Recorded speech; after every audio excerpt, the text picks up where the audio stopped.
The ratio of the product of roots and the sum of roots is 24 by 5 of an equation. If one of the roots is 8, find the other root. Now, it is given that product of roots upon sum of roots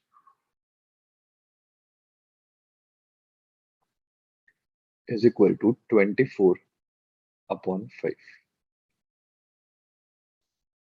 Now, one of the root is 8. So, let's assume the other root as alpha.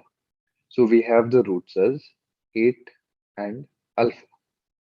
So, therefore, equation becomes 8 alpha product of roots upon sum of roots, that is 8 plus alpha is equal to 24 upon 5. So 8 3s are 24. Now if we cross multiply, it becomes 5 alpha is equal to 24 plus 3 alpha. So therefore you have 2 alpha is equal to 24. Therefore alpha, that is the other root, is equal to 12. So answer will be option B.